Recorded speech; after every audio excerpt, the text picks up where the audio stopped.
새만금 공사 현장에서 날아오는 모래먼지 때문에 주민들이 고통을 겪고 있지만 해법도 마땅치 않습니다. 초등학교 1학년생이 교사가 던진 막대기에 맞아 코뼈가 부러졌습니다.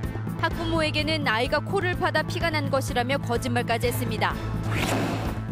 공직선거법 위반 혐의로 기소된 김생기 정읍시장에게 1심 법원이 벌금 200만 원을 선고했습니다. 전주에서 시작된 드론 축구가 전국으로 확산되고 있습니다. 12개 시도에 30개 팀이 생겼고 다음 달에는 전국 대회도 열립니다. 여러분 안녕하십니까? JTV 8시 뉴스입니다. 학교에 간 아이가 코뼈가 부러져 집에 돌아왔습니다. 수업 중 담임 선생님이 던진 막대기에 맞아서인데 초등학교 1학년 학생에게 벌어진 일입니다. 보도에 오정현 기자입니다. 지난 16일 오후 늦게 집에 돌아온 초등학생 1학년 아들의 얼굴을 보고 어머니는 충격을 받았습니다. 옷에 피가 묻어있고 소매로 피를 닦았는지 소매 부분에 피도 묻어있고 코가 빨갛게 좀 부었고 시간이 갈수록 좀 시커매졌어요. 어떻게 된 일인지 묻자 선생님이 말을 안 듣는다고 막대기를 던져가지고 코에 맞았다고 하더라고요.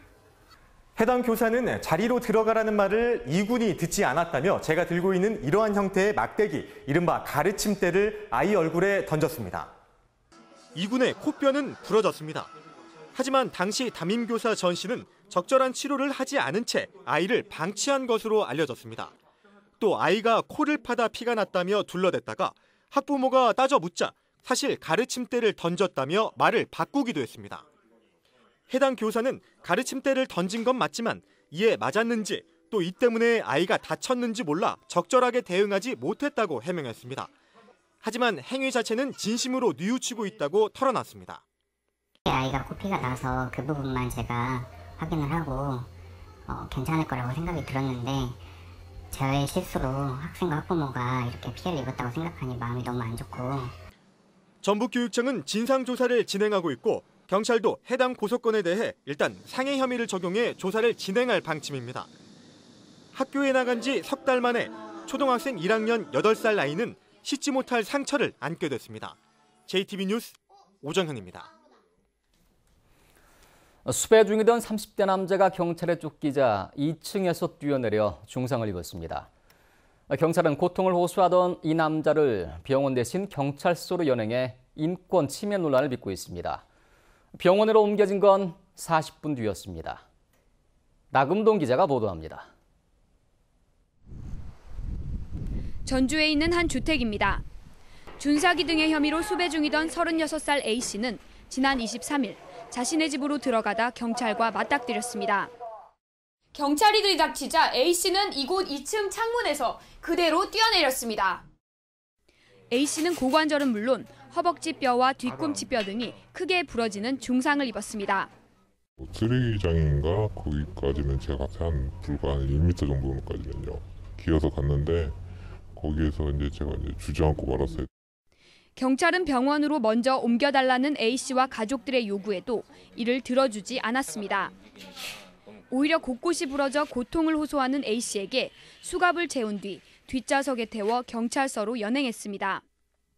인권 보호를 위한 경찰관 직무규칙은 경찰이 피의자의 의료검진 권리를 보장하도록 돼 있습니다. 경찰은 경찰서에 도착한 뒤에서야 A씨의 상태가 심각하다는 걸 깨달았다고 해명했습니다. 일단 저희가 봤을 때는 이 정도까지 골절이나 이 정도까지 되는지는 확인을 못했고 검거를 해서 도주우려가 있다고 판단해서 결국 A씨는 중상을 입은 지 40분이 다 돼서야 병원으로 옮겨졌고 4시간이 넘는 큰 수술을 받았습니다. 수배자 검거에만 급급한 나머지 응급 환자를 무리하게 경찰서로 연행한 경찰이 비난을 피하기 어렵게 됐습니다. JTB 뉴스 나금동입니다. 정읍의 한 빌라에서 불이 나 홀로 살던 80대 할머니가 숨졌습니다. 거동이 불편해서 미처 빠져나오지 못한 것으로 보이는데요. 미흡한 소방시설이 안타까운 참사로 이어졌습니다. 주혜인 기자의 보도입니다. 깨진 유리창 밖으로 연기가 피어오릅니다. 집안은 온통 검게 그을렸고 침대 위엔 새카맣게 타버린 전기장판이 놓여 있습니다. 불이 난 건 오늘 오전 8시쯤.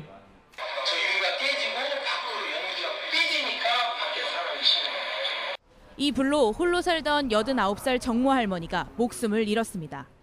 평소 치매 증상으로 거동이 불편한 것으로 알려진 할머니는 이곳 침대 옆에서 소방관들에 의해 발견돼 병원으로 옮겨졌지만 숨졌습니다. 소방당국은 전기장판이 과열돼 불이 난 것으로 추정하고 있습니다. 고서리 부분이 좀 전기장판이 좀 많이 탔다고 그러네요. 직접 누르는 화재 발신기가 있었지만 거동이 불편한 할머니에게는 무용지물이었습니다. 요즘 다세대 주택은 스스로 화재를 감지해 울리는 경보기가 있지만 오래된 빌라의 정할머니에게 도움이 될 만한 시설은 없었습니다. 홀로 살거나 거동이 불편한 노인들을 위한 안전 대책이 필요해 보입니다. JTB 뉴스 주혜인입니다. 새만금 공사 현장에서 날아온 먼지 때문에 인근 주민들이 생활에 큰 불편을 겪고 있습니다. 일부 주민들은 건강 이상 증세마저 호소하고 있습니다. 김진형 기자입니다. 새만금 공사 현장에서 날아온 먼지가 인근 마을을 뒤덮었습니다. 부근 산이 보이지 않을 정도로 휘뿌였습니다. 차에도 미세한 입자의 먼지가 수북히 쌓였습니다. 이쪽으로 바람이 왔다 하면은 문을 닫아야 되고 빨래도 밖에다 넣을 쪽 없고 우리는 그냥 빨래를 아예 방에서 말려요. 이처럼 먼지가 날아올 때면 농산일을 하다가도 일손을 놓고 실내로 대피하기 일쑤입니다. 입이 막 써그럭써그럭하고 눈이 막 아파가지고 그 무심다가 집에를 들어갔죠. 도저히 이건 작업할 수 없는 그런 상황이었기 때문에. 새만금 공사 현장 인근의 군산과 김제의 마을 주민들이 비산 먼지로 인한 피해를 호소하고 있습니다. 전라북도와 농어촌 공사는 새만금 매립지에 방진벽을 설치하고 작물을 심어 먼지 발생을 최대한 줄이겠다며 대책을 내놓았습니다. 그러나 방진벽은 새만금 간척지가 광활해 먼지 저감 효과가 있을지 의문입니다. 작물을 심는 것도 효과가 제한적입니다. 공사가 진행되는 곳은 작물을 심을 수 없는 한계를 안고 있습니다. 전체 면적을 다 뿌릴 수는 없고 매립이 완료된데 지금 공사하고 있고 이런 데는 못 오잖아요. 전라북도와 농어촌 공사의 비산먼지 저감 대책에도 새만금 인근 주민들의 고통은 해소되기 쉽지 않아 보입니다. JTB 뉴스 김진영입니다.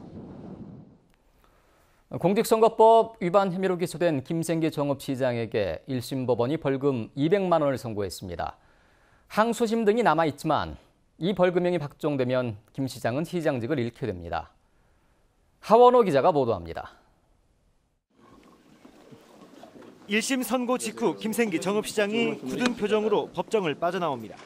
재판부는 김 시장에게 벌금 200만 원을 선고했습니다. 이 벌금형이 확정되면 김 시장은 시장직을 잃게 됩니다. 김 시장은 20대 총선을 앞둔 지난해 3월 친목 모임에서 두 차례에 걸쳐 더불어민주당 하정열 후보를 지지하는 취지의 발언을 했다가 사전 선거운동과 부정 선거운동 혐의로 기소됐습니다. 공직선거법은 단체장의 선거 개입을 엄격하게 금지하고 있습니다. 재판부는 단체장이 권한과 영향력을 이용해 특정 정당이나 후보자에게 유리하거나 불리하게 선거운동을 하면 선거의 공정성과 형평성이 훼손될 수밖에 없다며 엄중한 처벌이 불가피하다고 밝혔습니다. 피고인이 2010년도에도 공직선거법 위반으로 한번 처벌받은 사례가 있어서 양형 기준에 따라서 직을 상실할 수 있는 100만 원 이상의 형을 선고한 판결입니다. 김 시장은 선거에 영향을 주려는 의도가 없었다며 재판부의 결정을 받아들이기 어렵다고 밝혔습니다. 정당 소속인 단체장으로서 그 정도가 무슨 선거운동 중죄를 졌다 이렇게 결정된 것에 대해서는 저는 인정을 하기가 어렵습니다. 김 시장은 변호인과 협의해 항소 여부를 결정하겠다고 말했습니다. 김생기 정읍시장의 공직선거법 위반 사건은 빠르면 올해 안에 최종 판결이 나올 것으로 보입니다. JTB 뉴스 하원호입니다. 전주시가 첫 선을 보인 드론 축구가 전국으로 퍼지고 있습니다. 전국 12개 시도의 드론 축구팀이 30개나 생겼습니다. 전주시가 전국적인 협회 설립까지 추진하면서 관련 산업 활성화를 시도하고 있습니다. 권대성 기자가 보도합니다.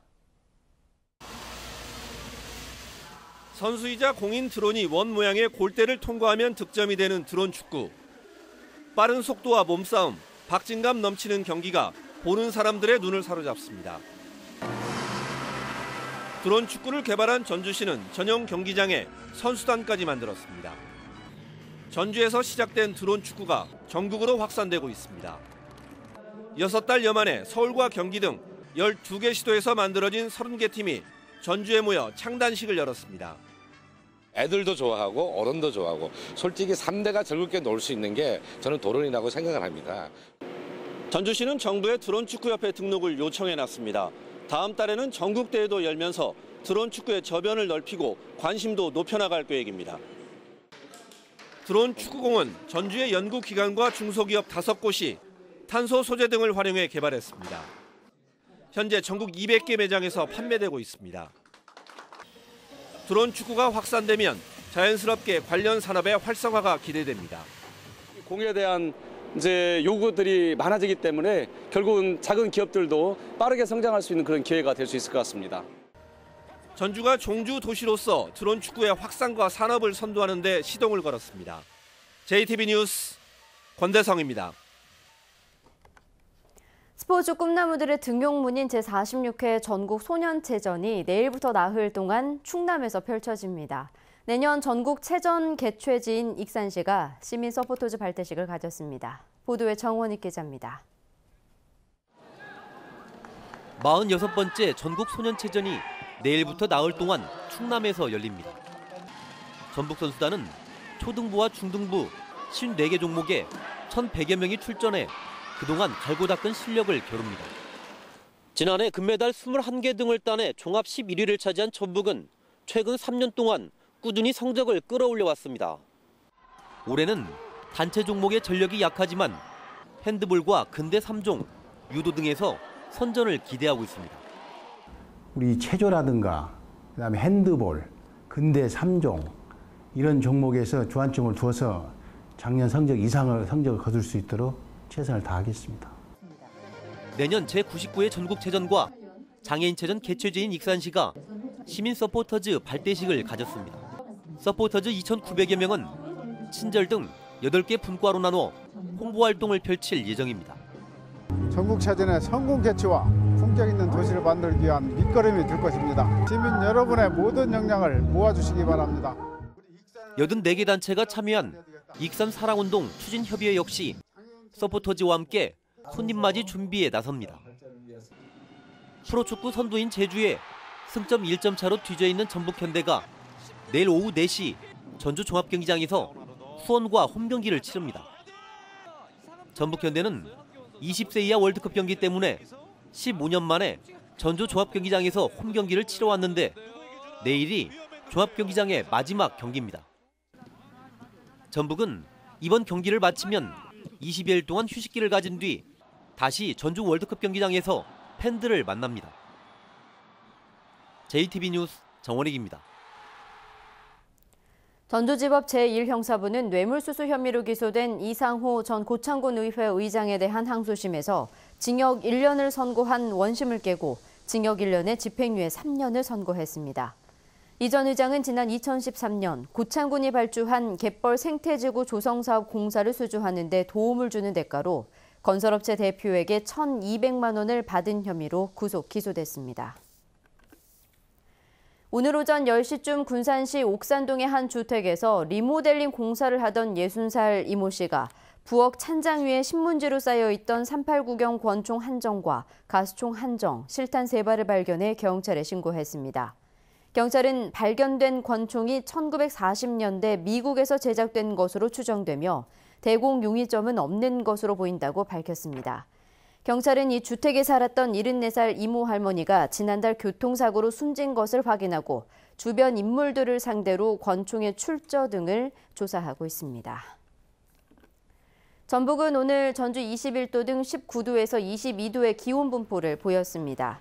주말인 내일은 대체로 맑겠습니다. 아침 최저기온은 6도에서 12도, 낮 최고기온은 23도에서 26도로 오늘보다 3, 4도가량 높겠습니다.